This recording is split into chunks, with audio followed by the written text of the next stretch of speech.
ഗസയിൽ ഇസ്രായേൽ അതിരൂക്ഷമായ ആക്രമണം തുടരുന്നതിനിടെ ഇസ്രായേലിനെ അമ്പരപ്പിക്കുന്ന നിലപാട് പ്രഖ്യാപിച്ചിരിക്കുകയാണ് ഹമാസ്. ബന്ദികളെ വിട്ടയക്കില്ല എന്ന പ്രഖ്യാപനമാണ് ഹമാസ് നടത്തിയിരിക്കുന്നത്. ബന്ദികളെ വിട്ടയക്കാൻ ഇസ്രായേലും ഹമാസും തീരുമാനിച്ചെന്ന വാർത്ത തെറ്റാണെന്ന് ഹമാസ് വ്യക്തമാക്കി. ട്രംപിൻ്റെ അറബ് രാജ്യങ്ങളിലെ സന്ദർശനത്തിന് തൊട്ടുമുമ്പ് US ബന്ദിയെ ഹമാസ് വിട്ടയച്ചിരുന്നു. ട്രംപിൻ്റെ വിജയമായി അതിനെ വിലയിരുത്തുകയും ചെയ്തിരുന്നു. എന്നാൽ ഇസ്രായേൽ ബന്ദികളെ വിട്ടയക്കില്ല എന്നാണ് ഹമാസ് പറയുന്നത്. അങ്ങനെ ഒരു തീരുമാനം എടുത്തിട്ടില്ല.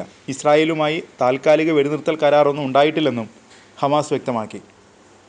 വെടിനിർത്തൽ കാലാവധി കഴിഞ്ഞ ഉടൻ തന്നെ അതിശക്തമായ ആക്രമണം ഗസയിൽ ഇസ്രായേൽ അഴിച്ചുവിട്ടു. ഇസ്രായേൽ ആക്രമണം തുടരുന്നതിനാൽ ബന്ദികളെ വിട്ടയക്കില്ലെന്നും ഹമാസ് പറഞ്ഞു. ബന്ദികളെ വിട്ടയക്കാൻ ഹമാസും ഇസ്രായേലും തമ്മിൽ ഒരു ഡീലിലെത്തിയെന്ന റിപ്പോർട്ടുകൾ തികച്ചും തെറ്റാണെന്നും ഹമാസ് വക്താവ് സമി അബു സുഹ്രി അറിയിച്ചു.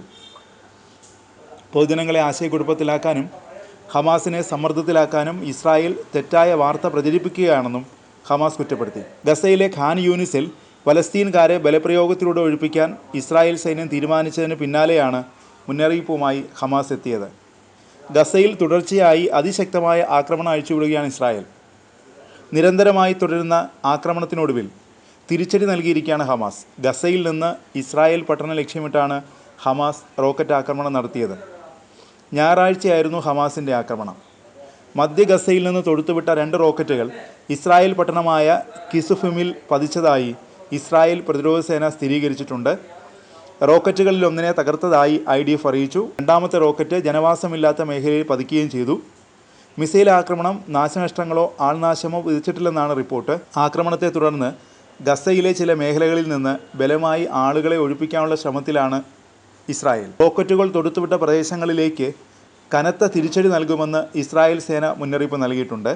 അൽ ഹരാറ, സൽഖ മുനിസിപ്പാലിറ്റി, തെക്കൻ ദയർ അൽ ബലാഹ്, അൽ ജാഫ്രവി, അൽ സുവാർ, അബു ഹദാബ്, അൽ സദർ എന്നിവിടങ്ങളിൽ നിന്ന് ഒഴിഞ്ഞുപോകാനാണ് ഇസ്രായേൽ സൈന്യം മുന്നറിയിപ്പ് നൽകിയിരിക്കുന്നത്. ആക്രമണത്തിന് മുമ്പുള്ള ഒടുവിലത്തെ മുന്നറിയിപ്പാണിത്. റോക്കറ്റ് വിക്ഷേപിക്കാൻ ഉപയോഗിച്ച എല്ലാ മേഖലകളിലും ശക്തമായ ആക്രമണം നടത്തും.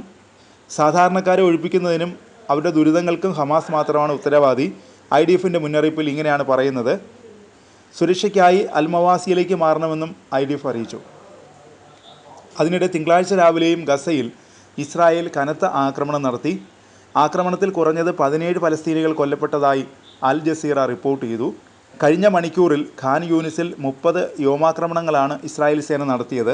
ഞായറാഴ്ച ഇസ്രായേൽ ആക്രമണത്തിൽ 151 പലസ്തീനികൾ കൊല്ലപ്പെട്ടതായി ആരോഗ്യ പ്രവർത്തകരെ ഉദ്ധരിച്ച് അൽ ജസീറ റിപ്പോർട്ട് ചെയ്യുന്നുണ്ട്. ഗസ മുനമ്പിൽ ഇസ്രായേൽ ആക്രമണം കടുപ്പിച്ചതോടെ ഇസ്രായേലിനെതിരെ കൂടുതൽ ആക്രമണം നടത്തുമെന്ന് ഭീഷണി മുഴക്കിയിരിക്കുകയാണ് ഹൂതികൾ.